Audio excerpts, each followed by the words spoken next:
Good evening, YouTube friends and family. This is Laura coming to you with a short video today. And today we're going to discuss the topic of adults throwing temper tantrums, control, and fits of rage. My friend, I thought about this. What is the deal with grown men and grown women having tantrums? Why? Why are they having tantrums? Have you ever witnessed this? Have you ever watched an adult have a complete meltdown? And I mean a meltdown because they didn't get what they wanted. They didn't get the job.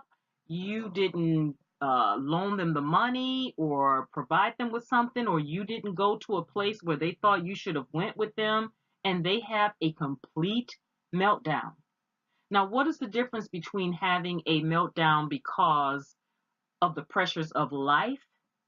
And we've all experienced that where things can get overwhelming and we have a meltdown. And what is the difference between having a meltdown due to not getting what you want? Basically, throwing a tantrum. Well, the difference is you have to watch how the person responds when they don't get their way. What do children do when they don't get their way? They throw tantrums. You will never find a 2-year-old that has not taken their parents through the terrible tubes and thrown some tantrums. Children are wired that way. They are wired to get their needs and their wants met first above everyone else.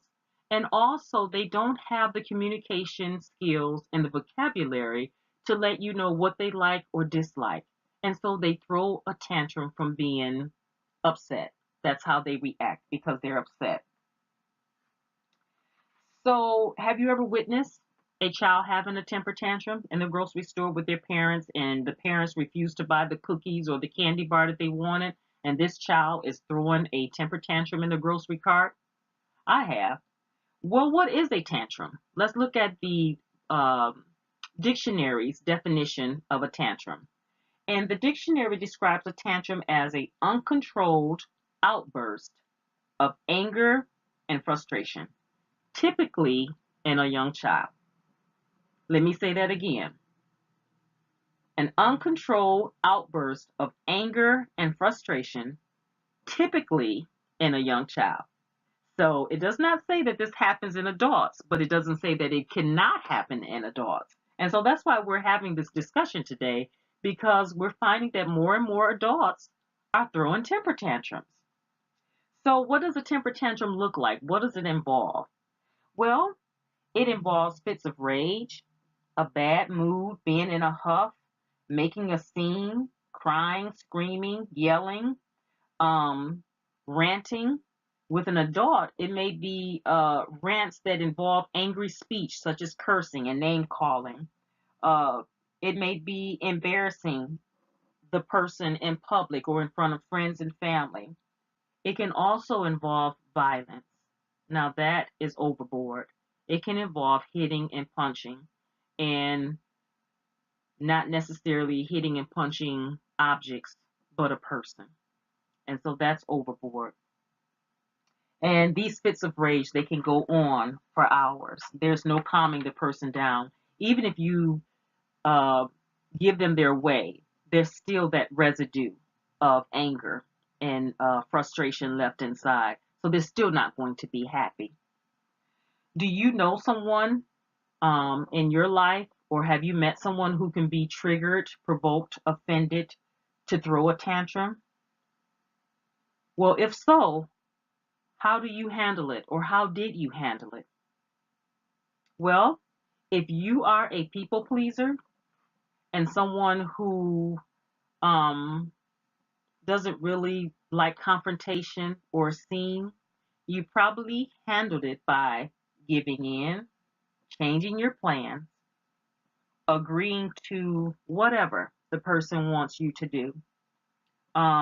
You found yourself probably willing to do anything just to keep that person happy or to keep the peace. And when an adult or when anyone is throwing a tantrum at you, especially in public or in front of family and friends, it can feel uncomfortable. And so you probably found yourself doing anything so that you won't have to feel that uncomfortable feeling. And you probably found yourself getting into a habit In order to avoid feeling uncomfortable, you gave in once, and then one time turned into two times turned into 10 times, 10 times turned into 20, and 20 turned into 100. And then this is where you are right now in life. You find yourself constantly having to give in. Um, you've made, you've accepted that this will be your stance in life, that this person will always get their needs and wants met, and yours will not, and to walk around feeling unfulfilled. Have you ever wondered, my friend, how did you get to this point in life? I mean, you're an adult. You're both adults. So how did you get to this point in life where another adult is dictating your life, controlling you, telling you what to do, practicing fits of rage to get you to give in? Or how did you get to this point in life where you're always coming up with the short end of the stick, or your wants are never being fulfilled? How did you get to this point in life? You got to this point in life because you have been conditioned to behave this way. You have been conditioned to be a self-sacrificing person, a people-pleasing person. And this may have started at the beginning of the relationship, or this may have started back in childhood. In school, in order to get you to give up your toy, your book, or to play a game, children will threaten another child and say, you know what, if you don't do this, I'm not going to be your friend. And so you learn from that to do whatever in order to keep friends, to keep the peace. You didn't want to be alone. The adult in your life, or the adult that throws a tantrum, they know that they will get their way if they continue this behavior with you. These people are very aggressive at getting what they want. They will flip out on purpose. They know that they're flipping out. They know that they're behaving, in an inappropriate manner.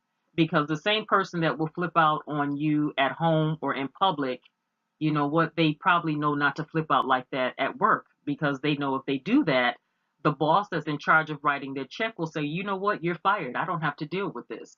So they know which situations to act in. They know when to flip out and when not to flip out.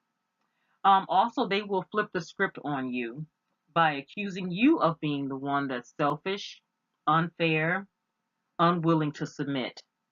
They will also use statements like, you never give me what I want, or I never get my way. All of this is to manipulate you into giving in. These people will step on anyone or use anyone to get what they want. There is no such thing as stooping too low. They feed off of your desire to people please. So, as I promised, during this video, we're going to talk about ways that you can combat this and how you can deal with it. And I have 3 ways of helping you to deal with the adult in your life that throws tantrums. And another thing I wanted to let you know also, it's not just about conditioning. These adults, they throw temper tantrums because it's all about control. Remember that. It's all about control of you, control of the situation, getting their way at all costs.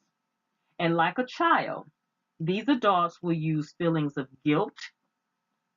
They will do whatever it takes to wear down your resistance. Like a parent that's tired from a long day at work, and to come home and have a child to come at them with the same question and why they should be allowed to do something 25 times. More than likely, this parent will give in just so they won't have to keep hearing the same question and have this child coming at them. This child knows that if I keep coming at mom or dad and they're tired, they're going to give me what I want. And so does these adults who throw tantrums. They know what to do to wear down your resistance. Also, they practice using anger and fear tactics. Believe me, this is a tactic that they use to get you to give in. Psychologists say that behavior like this is a sure sign of immaturity, and it can also be a sign of a mental disability. So how do you deal with an adult throwing a tantrum and having fits of rage? 3 ways, I promised you. Number 1, ignore it. walk away. You don't have to, to stand there, and you don't have to take that abuse. Walk away, ignore it. And when they're ready and have calmed down and they're ready to talk about it in a civilized manner, they will return. Number two, don't get emotional. Don't give them an emotional response. They're going to keep pushing your buttons and everything just to get what they want out of you, which is a negative, angry response. So don't exchange anger for anger. You're better than that. It's not worth it. And number three, last but not least, don't back down. Calmly keep your stance and don't give in. Because what will happen, they will, and this is going to take practice. It's not going to happen overnight. If you've been conditioned to do this, this will take practice. What will happen is that this person will eventually learn that they can't move you due to having a tantrum, and they will either calm down and learn to talk about it in a civil manner and try to get it resolved, or they will completely leave you alone and go on to the next person that they spot as a people pleaser and use these same tactics on that person. And so on that note, I'm going to end this video. I thank you so much for listening to my video. If you like the content of my YouTube channel, please like, subscribe, leave a comment, and share. And as always, until we meet again, bye-bye, my friend.